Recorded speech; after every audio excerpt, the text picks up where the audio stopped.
Please subscribe for more updates. Bell button pi click చేయండి. ముందుగా మన ఇంటర్ ఫలితాలు చూస్తున్నాం. నిన్న అనేక రకమైనటువంటి ఆరోపణలు, విద్యార్థుల తల్లిదండ్రులు కూడా ఆందోళన చేశారు. ఒక విద్యార్థికి అయితే 2వ సంవత్సరం ఎగ్జామ్ రాసినటువంటి ఫలితాలకు సంబంధించి రిజల్ట్లో చూస్తే అంతకుముందు ఫస్ట్ ఇయర్లో రాసినటువంటి రిజల్ట్ కూడా అప్పుడు పాస్ అయితే ఇప్పుడు ఫెయిల్ అని వచ్చింది. సో ఎక్కడ తప్పిదం జరుగుతుంది, ఎందుకు ఇలా జరుగుతుంది?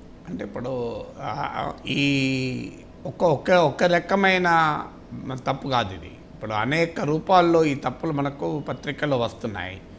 అంటే పరీక్ష రాయకపోయినా రాసినట్లు, మార్కులు వేసినట్లు కనబడుతున్నాయి.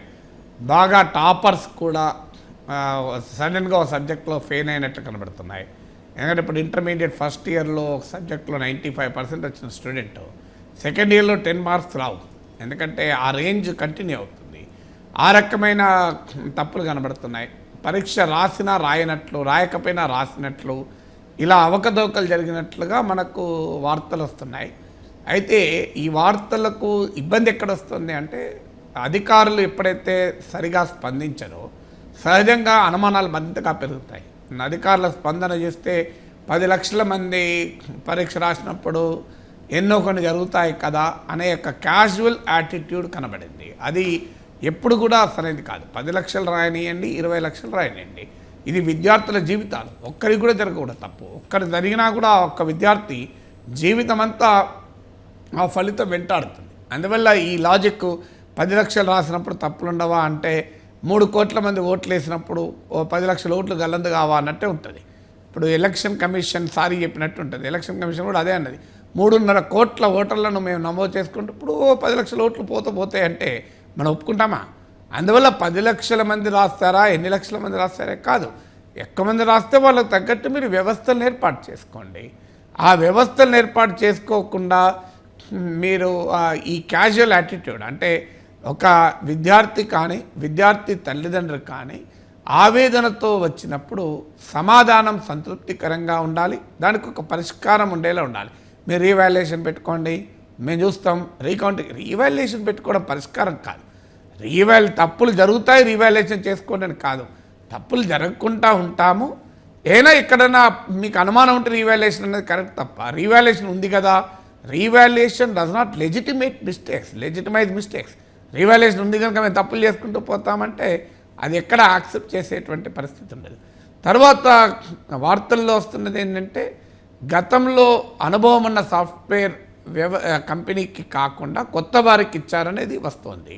వీరు అధికారంలో దగ్గరగా ఉన్న వారికి సంబంధించిన సంస్థ. ఇది ఎంతవరకు నిజమనేది ప్రభుత్వం క్లారిఫై చేయాలి, ఇంటర్మీడియట్ బోర్డు క్లారిఫై చేయాలి. ఎందుకంటే ఈ రకమైన అనుమానం ప్రభుత్వానికి కూడా అప్రతిష్ట తెస్తుంది.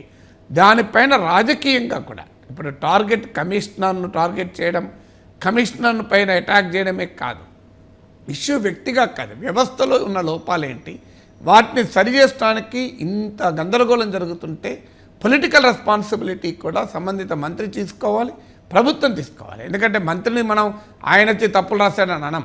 ఎందుకంటే అది ఎక్కడో ఆర్టీసీ బస్ యాక్సిడెంట్ జరిగితే ఆ రవాణా శాఖ మంత్రి తప్పన్నట్లు, ఎక్కడో పంటలు పండకపోతే వ్యవసాయ మంత్రిని దోషి అని అనలేం. అందువల్ల నేను ఈ పరీక్షా పత్రాల్లో లోపాలకు విద్యామంత్రి తప్పని నేను అంటలేను. కానీ విద్యామంత్రిగా కూడా రెస్పాండ్ కావాలి, పొలిటికల్గా కూడా రెస్పాన్సిబుల్ వహించాలి. దీనిపైన ఇంత జరుగుతున్నా ఇది ప్రతి ఇయర్ జరుగుతాయి. గతంలో మనం ఎంసెట్ లీకులు చూసాం, 2 సార్లు ఎంసెట్ పెట్టారు. ఇప్పటివరకు ఆ ఎంసెట్ లీక్లో ఎవరిపైన చర్య తీసుకున్నారో మనకు తెలియదు, ఎవరిని దోషులుగా నిర్ధారించారో తెలియదు. అందువల్ల ఇప్పుడు ఇన్ని జరుగుతుంటే, ఇది ప్రతి ఇయర్ ఈ గందరగోళం జరుగుతుంటే ఇన్స్టిట్యూషనల్ చేంజెస్ ఏం చేయాలి? ఈ ఎక్సర్సైజ్ ఇంతవరకు మొదలు కాలి. ప్రభుత్వం తరఫునో బోర్డు తరఫునో ఏ మార్పులు చేస్తే ఈ శాంక్టిటీ ఆఫ్ ఎగ్జామినేషన్ సిస్టమ్ నిలబడుతుంది? ఇప్పటి వరకు ఉన్న 2 చోట్ల తప్పులు జరగచ్చు. ఒకటి, పరీక్ష వాల్యుయేషన్లో తప్పులు చేయొచ్చు. పరీక్ష వాల్యుయేషన్లో తప్పులు చేస్తే దీన్ని నివారించడానికి ఏంటి పద్ధతి?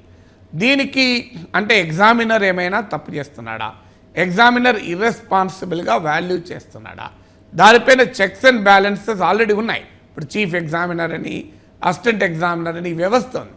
ఆ వ్యవస్థ ఎందుకు పెట్టారంటే, ఒక ఎగ్జామినర్ తప్పుడుగా వాల్యూ చేసినా ర్యాండమ్గా ఆ పై అధికారులు కూడా దాన్ని చూడడం ద్వారా ఆ ఎగ్జామినర్ పైన చర్యలు తీసుకోవచ్చు. ఎగ్జామినర్లకు కూడా ఎంత మేరకు అనుభవం. ఒకప్పుడు ఏంటంటే ప్రభుత్వ జూనియర్ లెక్చరర్లు చాలామంది ఉండేవాళ్ళు. ఇప్పుడు ఆ పరిస్థితి లేదు. విద్యార్థుల సంఖ్య పెరిగింది. ప్రైవేట్ కళాశాలల్లో ప్రైవేట్ కళాశాల లెక్చరర్ల కాంపిటెన్స్ను క్వశ్చన్ చేయడం లేదు. అకౌంటబిలిటీ ఇష్యూ అవుతుంది. ఎందుకంటే ఆ ప్రైవేట్ కాలేజ్ బాధ్యత తీసుకోదు. ఇప్పుడు గవర్నమెంట్ జూనియర్ లెక్చరర్ అయితే ఏమవుతుందంటే తన ఉద్యోగం పోతుంది తప్పు చేస్తే అనే భయం ఉంటుంది. ఇప్పుడు గవర్నమెంట్లో వచ్చే వరకు కాంట్రాక్ట్ లెక్చరర్స్, ప్రైవేట్లో వచ్చే వరకు ఆ ఇన్స్టిట్యూషన్, అంటే ఏ ఇన్స్టిట్యూషన్ అయితే లెక్చరర్ను వాల్యుయేషన్ పంపుతుందో ఆ ఇన్స్టిట్యూషన్కి ఏం బాధ్యత ఉండదో ఆ వ్యక్తి కూడా రేపు తప్పు చేస్తే నా ఉద్యోగం పోతున్న భయము లేదు. అందువల్ల ఈ వ్యవస్థలు రావడానికి ఏంటంటే మొదలు ఎగ్జామినర్ లెవెల్లో ఏ రకంగా మనం కాపాడుతాం, ఎగ్జామినర్లకు ఏ రకంగా శిక్షణ ఇస్తాం. ఇప్పుడు నేనైతే ఇంతవరకు వినలేదు ఎక్కడైనా వర్క్షాప్లు పెట్టి మనం ఎవాల్యుయేషన్ పైన ఎలా ట్రైన్ చేయగలం, ఎవాల్యుయేషన్ ఏ రకంగా మనం స్టాండర్డైజ్ చేయగలం, తప్పులు జరగకుండా ఉండాలని ఇంతవరకు ఒక ప్రయత్నం. నేను 8 ఏళ్ళు ఎమ్మెల్సీగా ఉన్నాను, ఎడ్యుకేషన్ రంగం నుంచి ఉన్నాను, ఇప్పటి వరకు నేనైతే వినలే. అంటే ఆ రకమైన ఎఫర్ట్ ఏం చేయాలి. అయితే ఎవాల్యుయేషన్ సమయంలో తప్పుల కన్నా కూడా ట్యాబ్యులేషన్ సమయంలో తప్పులు అవుతున్నాయి అనేది వార్త. నిజంగా చెప్పాలంటే ఇప్పుడు కూడా కంప్లైంట్స్ ఎక్కడ ఎవాల్యుయేషన్ టైంలో జరుగుతుంది అన్నది ఆరోపణ కాదు. ఈవెన్ అది లెక్చరర్లు తప్పులు దిద్దుతున్నారు, లెక్చరర్లు ఇష్టం వచ్చినట్టుగా మార్కులు వేస్తున్నారు అన్నది విమర్శ కాదు. ఆ వేసిన మార్కుల్ని ట్యాబ్లెట్ చేయడంలో తప్పులు వస్తున్నాయి. అందువల్ల ప్రతి ఎగ్జామినేషన్ పేపర్ను విత్ మార్క్స్ అనేది ట్రాన్స్పరెంట్గా ఉంచడం.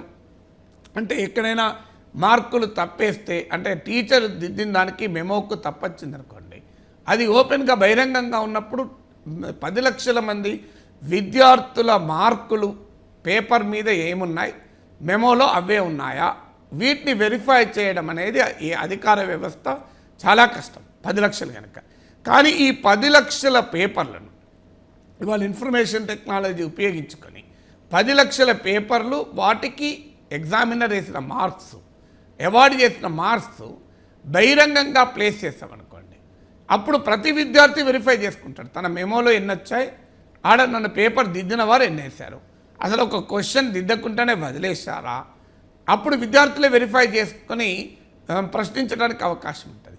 అందువల్ల ఈ ఇన్స్టిట్యూషనల్ మెజర్స్ను మనం సజెస్ట్ చేసేటువంటి పని చేయాలి. ఎందుకంటే బ్లేమ్ గేమ్ వల్ల ఉపయోగం లేదు. ఇప్పుడు ఒకరి మీద బ్లేమ్ చేయడమో, లేకుంటే ప్రభుత్వం పైన బ్లేమ్ చేయడమో, లెక్చరర్ల పైన బ్లేమ్ చేయడమో, ఆ బ్లేమ్ గేమ్ వల్ల విద్యార్థులకు న్యాయం జరగదు. విద్యార్థులకు న్యాయం జరగాలంటే ఇప్పుడు జరిగిన తప్పులను సరిచేయడం, ఇక ముందు తప్పులు జరగకుండా మనం ఏ రకంగా ఉంటాం, దీనిపైన ఒక ఆంబడ్స్మ్యాన్ లాంటి వ్యవస్థ, అంటే అటు బోర్డ్ ఆఫ్ ఇంటర్మీడియట్కు సంబంధం లేని ఒక ఇండిపెండెంట్ ఎడ్యుకేషనిస్టులు, విద్యావంతులతో కూడిన ఒక ఆంబడ్స్మ్యాన్ వ్యవస్థ ఏర్పాటు చేయాలి.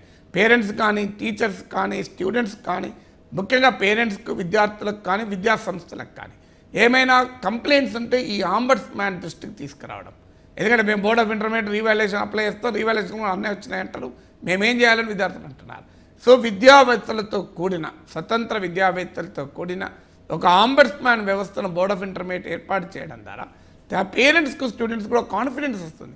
నాకు ఏదైనా గ్రీవెన్స్ ఉంటే నేను ఈ మళ్ళీ బోర్డ్ ఆఫ్ ఇంటర్మీడియట్ పోతే నాకు న్యాయం జరగదు, ఈ ఆంబడ్స్మ్యాన్ దగ్గరికి పోతే నాకు న్యాయం జరుగుతుంది అనే వ్యవస్థ కూడా ఏర్పాటు చేయాల్సిన అవసరం ఉంది. ఇలా సంస్థాగతమైన, వ్యవస్థాగతమైన చర్యల గురించి ఆలోచించడం వల్ల భవిష్యత్తులోనైనా ఈ తప్పులు జరగకుండా మనం జాగ్రత్త పడవచ్చు. ఇప్పటికే జరిగిన తప్పులను సవరించుకునే అవకాశం ఉంటుంది.